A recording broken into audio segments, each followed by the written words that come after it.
So yes, producer Nagavamsi గారిని వేదిక మీదకి ఆహ్వానిస్తున్నాము. కంగ్రాచులేషన్స్ నాగవంశీ గారు. థ్యాంక్స్ అండి. ఫైనల్గా యాక్చువల్లీ నాకు వీళ్ళందరిలాగా అంత ఎమోషనల్గా వీళ్ళందరినీ పొగడటం ఇవన్నీ రావు. ఇప్పుడు పొగిడితే కూడా చాలా ఆర్టిఫిషియల్గా ఉంటుంది.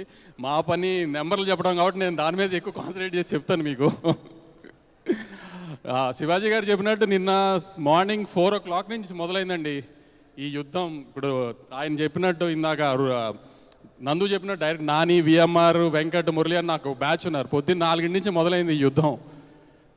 ప్రొద్దుటూరులో 2 షోస్ వేసాము 5 o'clockకి, గుంటూరులో ఒక షో వేసాము, అనంతపూర్లో ఒకటి వేసాము, కడపలో ఒకటి వేసాము, వైజాగ్లో 7:30కో 6:30కో స్టార్ట్ చేసాం.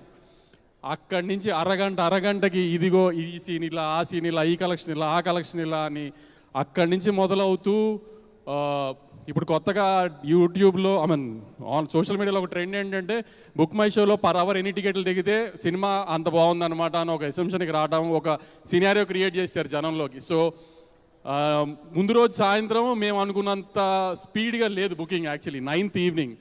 So 3K 4K per hour ఉండింది. సో ఆ స్ట్రెస్ ఉంటా ఉండింది బాగా, ఏంటి అని కైండ్ ఆఫ్.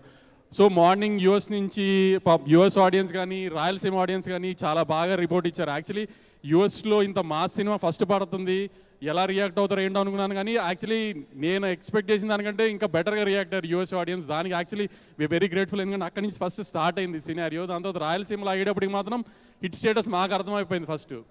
అక్కడి నుంచి గంటకి బుక్ మై షో చెక్ చేయడం, ఎంత రీచ్ ఎంత పెరుగుతుందని చెక్ చేసుకుంటాం. ముందున్న హిట్ సినిమాలు 1 గంటకి ఎంత ఉన్నాయి, సాయంత్రం 6ంటికి ఎంత ఉన్నాయి. ఆ యుద్ధం జరుగుతూనే ఉన్నింది. నిన్న సాయంత్రం ఫస్ట్ షోకి తిరుపతిలో మొత్తం తిరుపతి టౌన్లో 9 థియేటర్లు ఉంటాయి. అలాంటిది 6 థియేటర్లు వేస్తే ఫుల్ అయింది సాయంత్రం ఫస్ట్ షోకి. సెకండ్ షోకి 9 థియేటర్లు వేద్దామంటే కుదరలేదు, 2 సినిమాలు ఆల్రెడీ ఆడుతూ ఉండడం వల్ల. సో 7 థియేటర్లు వేయగలిగాం.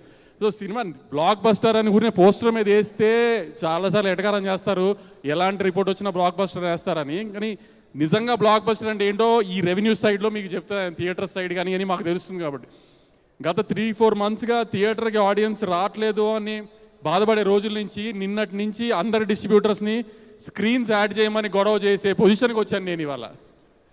అది సంక్రాంతి టైంలో జనరల్గా ఫైట్ చేస్తాము, స్క్రీన్లు యాడ్ చేయండి ఎందుకంటే ఎక్కువ సినిమాలు ఉంటాయని.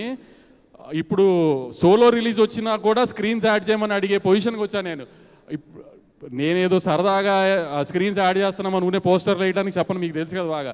అంత గొడవ చేస్తున్నాను నేను స్క్రీన్స్ గురించి. అంత బాగుంది రెస్పాన్స్ నిజంగా రెవెన్యూ సైడ్. కానీ ఇవాళ రాయలసీమలో పొద్దునే సెకండ్ డే తగ్గుతుందేమో సాటర్డే అనుకున్నాము, కానీ మార్నింగ్కే మదనపల్లి లాంటి స్టేషన్స్లో కూడా 4 థియేటర్లు ఫుల్ వచ్చినాయి.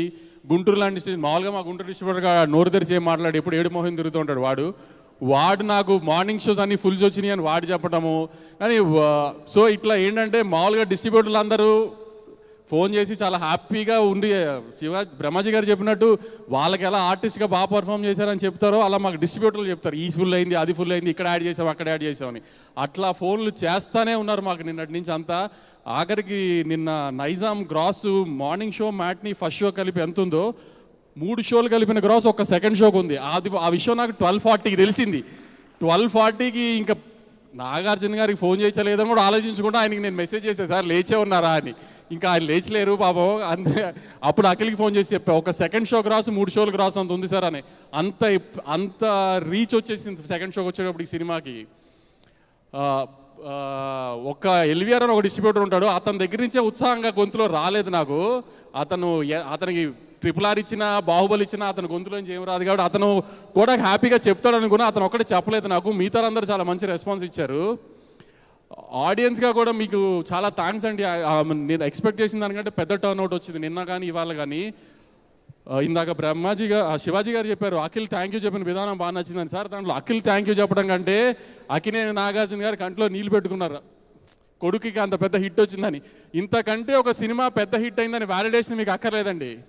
ఇన్ని సంవత్సరాల్లో నాగార్జున గారిని నేనైతే ఎప్పుడు అలా చూడలా. నేను మొన్న ప్రీ రిలీజ్ ఈవెంట్లో కూడా చెప్పా నాగార్జున గారి గురించి తవరు చెప్తానని. అంటే షూటింగ్ జరుగుతున్నంతసేపు ప్రొడ్యూసర్గా నాగార్జున గారు ఆమె పెద్ద రోల్ ఏమి ఉండదు, సీన్లు అప్పుడప్పుడు అడగడం తప్పితే. సినిమా ఆవిడికి వచ్చిన తర్వాత మా ఎడిటర్ కొంచెం సైకో, మామూలుగా అయితే అన్నపూర్ణలో పెట్టుకోమంటారు ఎడిటింగ్, ఎందుకంటే అన్నపూర్ణ సినిమా సితారా ఉన్నా ఎందుకంటే సార్కి కంఫర్ట్ అని. కానీ వీడికి ఏంటంటే వీడి కూర్చునే కుర్చీ, వీడికి టీ ఇచ్చే బాయ్, ఇవన్నీ వీడి కంఫర్ట్ జోన్స్ ఉండాలి. సో వాడు కొంచెం నేను సితారాలోనే ఎడిట్ చేస్తా అన్నాడు. ఆయన స్టేజ్కి ఆయన లేదు వంశీ ఆ అన్నపూర్ణలో పెట్టు అంటే అందరం నోరు మూసుకుని పెట్టాల్సిందే అక్కడ. కానీ రిలీజ్కి 15-20 డేస్ ముందు నుంచి ఆయన ప్రతిరోజు సితారా ఆవిట్లోనే కూర్చునేవారు. ఆయన ఈయన ఒక డౌట్ అడగటం, వాడైనా చెప్పటం, వాడేదైనా డౌట్ అడిగితే ఈయన ఆలోచించుకురావడం, సరే ఒక గంట ఇంటికి వెళ్ళి వస్తానని చెప్పడం. అసలు మీరు నంబర్ ఆ 1 month 15-20 డేస్ నాకంటే ఎక్కువ వెళ్ళారు ఆయన సితారా ఆఫీస్కి. ఆయన ఈ సినిమాకి పడిన కష్టం అలాంటిది. ఒకటే మీకు చెప్పిన సింపుల్ మాట, అన్నపూర్ణలో ఎడిట్ పెట్టండి అంటే అయిపోయేది. కానీ ఆయన ఎవరిని డిస్టర్బ్ చేయాలనుకోలేదు, ఎవరి వర్క్ ఫ్లోలో వాళ్ళ స్టైల్లోనే పనిచేయనిచ్చారు. దాని ప్రకారమే తమన్ విషయంలో కూడా తమన్ ఎప్పుడు రమ్మంటే అప్పుడు వెళ్ళి స్కోర్ చెక్ చేశారు, అన్నీ చూశారు. చిన్న చిన్న చేంజెస్ ఉన్నా కానీ తమన్ స్టూడియోకి వెళ్ళే చూస్తారు అన్నీ. ఏదైనా ఎక్కడ ముందు సినిమాలు అన్ని టెక్నీషియన్స్ ఎలా పనిచేశారో అలానే పనిచేయనిచ్చారు. ఈ డిస్ట్రిబ్యూషన్ దగ్గరికి వచ్చేటప్పటికి, థియేటర్స్ రిలీజ్ దగ్గరికి వచ్చేటప్పటికి కూడా ఇది ఎవరికి ఇవ్వాలి, అది ఎవరికి ఇవ్వాలి ఏంటి ఏ డిస్కషన్ లేదు. నేను నా సినిమాలు ఎలా చేసుకుంటున్నానో అలానే చేయనిచ్చారు ఆయన అన్నీ. దేంట్లోనూ ఎక్కడ ఏది అక్కడే మీకు ఎంత పెద్ద మనిషో మీకు తెలుస్తుంది. ఇప్పుడు అలాంటి కొంతమంది మనుషులు అంత పెద్దవాళ్ళు ఎందుకు అవుతారో ఇట్లాంటి విషయాల్లో తెలుస్తుంది. ఎక్కడ ఎవరి డిస్కంఫర్ట్ని ఆయన స్పాయిల్ చేయలేదు అసలు. అంత బాగా ట్రేడ్ రిసీవ్ చేసుకుంటానికి వాళ్ళ సినిమాని ఇంతమంది వెనకాల కష్టపడ్డారు. మురళి ఇప్పుడు కొంచెం నన్ను చెప్పు సినిమాకి నేనే డైరెక్టర్నని. అందరు నాకు ఫోన్ చేశారు, కొంచెం నందుని డైరెక్టర్ అని చెప్పండి సార్. నేను చెప్పడం ఏంటి, అతను చెప్పుకోవాలి కదా అతనే డైరెక్టర్ అని. నేను చెప్పేదే ఉంది. ఇంకా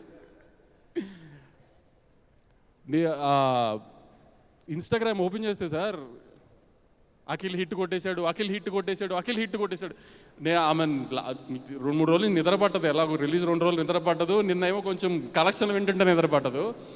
అసలు ఇన్స్టాగ్రామ్ ఊరికి వెళ్ళకుండా కూర్చుంటే అసలు ప్రతి రీలు అదే వస్తుంది, ప్రతి రీలు. సార్ నిజంగా జెన్యున్గా ఆడియన్స్ ఎక్కువ కోరుకున్నారు సార్ ఈ సినిమా ఆడాలని. ఆమె అది లేకపోతే మనం కొంచెం పిఆర్ చేయించుతాము, రీల్స్ చేయించుతాం, అన్నీ చేయించుతాం, కానీ ఆ స్థాయిలో మనం చేయించలేము. వాళ్ళు చేసే మీమ్స్ కొన్ని మనం చేయించలేమండి. అసలు ఎన్ని రీల్స్ చూసానంటే నిన్నటి నుంచి ఇవాళ దాకా అఖిల్ హిట్ కొట్టేశాడు అన్నది అంత జెన్యున్గా ఎవ్రీబడి వాంటెడ్ ఇట్. మీరు అన్నట్టు ఇంకా చాలా ఈవెంట్స్ ఉంటాయి, ఎందుకంటే ఎంతో ఎక్కువ రెవెన్యూ చేయాలని కోరుకుంటున్నాము. సో మళ్ళీ క్లియర్గా ఇంకా బెటర్ నెంబర్స్తో చెప్తాను మీకు. ఫర్ ఎగ్జాంపుల్ ఇందాక నిన్న ఆఫ్టర్నూన్ ఈ టైంకి 8.99K per hour ఉన్నది, ఇవాళ ఆల్మోస్ట్ 16-17K per hour వెళ్ళిపోయింది.